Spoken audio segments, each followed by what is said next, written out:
Hi friends, ಎಲ್ರಿಗೂ ನಮಸ್ಕಾರ. ಇವತ್ತಿನ ವಿಡಿಯೋದಲ್ಲಿ ತೊಗರಿ ಕಾಳನ್ನು ಉಪಯೋಗಿಸ್ಕೊಂಡು ಉದ್ಕ ಯಾವ ಥರ ಮಾಡೋದು ಅಂತೇಳಿ ನೋಡೋಣ. ಇದಕ್ಕೆ ಬಸ್ಸಾರು ಅಂತಲೂ ಕೂಡ ಹೇಳ್ತಾರೆ. ಇದು ಮುದ್ದೆ ಜೊತೆಗೆ ಅನ್ನದ ಜೊತೆಗೆ ತುಂಬಾ ರುಚಿಯಾಗಿರುತ್ತೆ. ಈ ಪಲ್ಯನ ನಾವು ಚಪಾತಿ ರೊಟ್ಟಿ ಜೊತೆಗೂ ಸಹ ಉಪಯೋಗಿಸ್ಬೋದು. ಬನ್ನಿ ಹಾಗಾದರೆ ಈ ಬಸ್ಸಾರನ್ನು ಯಾವ ಥರ ಮಾಡೋದು ಅಂತೇಳಿ ನೋಡೋಣ. ನಾನಿಲ್ಲಿ 2 ಕಪ್ಪಷ್ಟು ತೊಗರಿ ಕಾಳನ್ನು ತೊಗೊಂಡಿದ್ದೀನಿ. ನಮಗೆ ಸಾಂಬಾರು ಪಲ್ಯ ಎಷ್ಟು ಬೇಕು ನೋಡಿಕೊಂಡು ಅಷ್ಟು ಕಾಳನ್ನು ಹಾಕ್ಬೋದು. ನಂತರ ಇಲ್ಲಿ 1 ಕಟ್ಟಷ್ಟು ದಂಟು ಸೊಪ್ಪನ್ನು 2ರಿಂದ 3 ಬಾರಿ ತೊಳೆದು ಚಿಕ್ಕದಾಗಿ ಕಟ್ ಮಾಡಿ ಸೇರಿಸ್ಕೊಳ್ತಾ ಇದ್ದೀನಿ.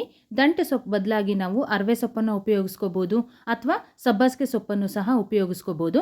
ಸೊಪ್ಪು ಹಾಕದೇ ಬರೀ ತೊಗರಿ ಕಾಳನ್ನೇ ಹಾಕಿ ಕೂಡ ಸಾಂಬಾರನ್ನು ಮಾಡ್ಕೋಬೋದು. ನಂತರ ರುಚಿಗೆ ತಕ್ಕಷ್ಟು ಉಪ್ಪನ್ನು ಸೇರಿಸಿ ಅರ್ಧ ಲೀಟ್ರ್ ಅಂದರೆ 2 ಲೋಟದಷ್ಟು ನೀರನ್ನು ಸೇರಿಸಿ 1 ವಿಸಲ್ ಕೂಗಿಸ್ಕೊಂಡ್ರೆ ಸಾಕಾಗತ್ತೆ. ಇದು ಹಸಿ ಕಾಳಾಗಿರೋದ್ರಿಂದ ಬೇಗನೆ ಬೆಂದು ಹೋಗುತ್ತೆ.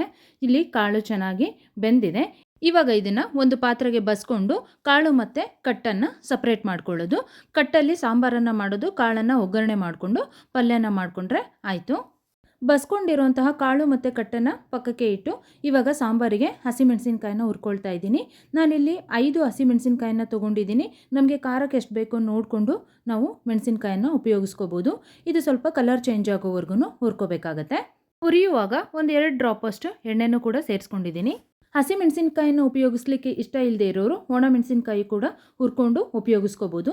ಇವಾಗ ಇದನ್ನು ಒಂದು ಬೌಲಿಗೆ ಟ್ರಾನ್ಸ್ಫರ್ ಮಾಡಿಕೊಂಡು ಇವಾಗ ಒಂದು ಚಿಕ್ಕ ಈರುಳ್ಳಿನ ಚಿಕ್ಕದಾಗಿ ಕಟ್ ಮಾಡಿಕೊಂಡು ಇದನ್ನು ಸಹ ಹುರ್ಕೊಳ್ತಾ ಇದ್ದೀನಿ.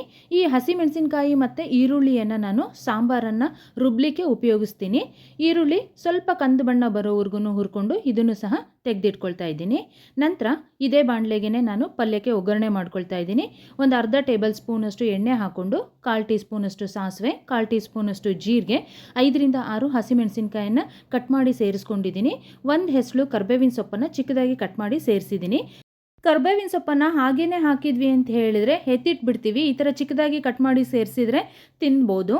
ಸೊ ಹಾಗಾಗಿ ಚಿಕ್ಕದಾಗಿ ಕಟ್ ಮಾಡಿ ಸೇರಿಸ್ಕೊಂಡು ಮೆಣಸಿನ್ಕಾಯಿ ಸ್ವಲ್ಪ ಖಾರ ಬಿಟ್ಕೊಳ್ಳೋವರೆಗೂ ಎಣ್ಣೆಯಲ್ಲಿ ಫ್ರೈ ಮಾಡ್ಕೊಂಡ ನಂತರ ಒಂದು ದೊಡ್ಡದು ಈರುಳ್ಳಿನ ಸೇರಿಸ್ಕೊಂಡಿದ್ದೀನಿ.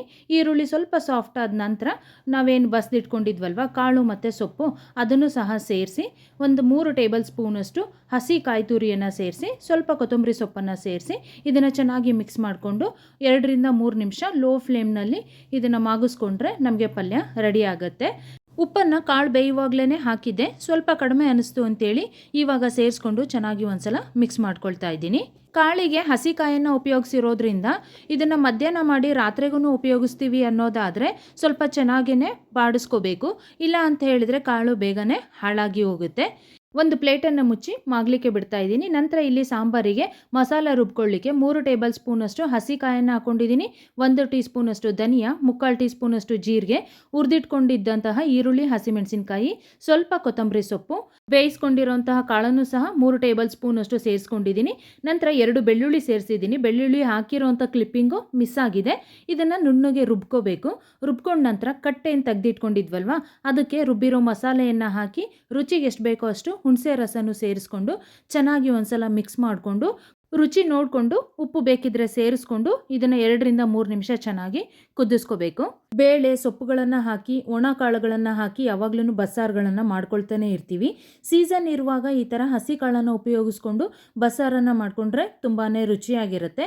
ಈ ಸಾಂಬಾರನ್ನು ತಕ್ಷಣಕ್ಕೇ ಉಪಯೋಗಿಸ್ತೀವಿ ಅನ್ನೋದಾದರೆ ಸ್ವಲ್ಪ ಬಿಸಿ ಮಾಡಿಕೊಂಡು ಉಪಯೋಗಿಸ್ಕೋಬೋದು, ರುಚಿ ಚೆನ್ನಾಗಿರುತ್ತೆ. ಇಟ್ಟು ಉಪಯೋಗಿಸ್ತೀವಿ ಅನ್ನೋದಾದರೆ ಈ ಥರ ಚೆನ್ನಾಗಿ ಕುದಿಸ್ಬೇಕು. ಮೇಲೆ ಏನು ನೊರೆ ಕಾಣಿಸ್ತಿದೆಯಲ್ವಾ ಅದೆಲ್ಲ ಬತ್ತಬೇಕು. ಅಲ್ಲಿವರೆಗೂ ಸಾಂಬಾರನ್ನು ಕುದಿಸ್ಕೊಂಡ್ರೆ ಸಾಂಬಾರು ರೆಡಿ ಆಗುತ್ತೆ. ನಾನು ಹಾಕಿರೋಂಥ ಅಳತೆನಲ್ಲಿ ಒಂದು 4ರಿಂದ 5 ಜನಕ್ಕೆ ಈ ಸಾಂಬಾರನ್ನು ನಾವು ಸರ್ವ್ ಮಾಡ್ಬೋದು. ನೋಡಿದ್ರಲ್ವಾ ತೊಗರಿಕಾಳು ಮತ್ತು ದಂಟು ಸೊಪ್ಪನ್ನು ಉಪಯೋಗಿಸ್ಕೊಂಡು ಯಾವ ಥರ ಬಸ್ಸಾರನ್ನು ಮಾಡೋದು ಅಂತೇಳಿ.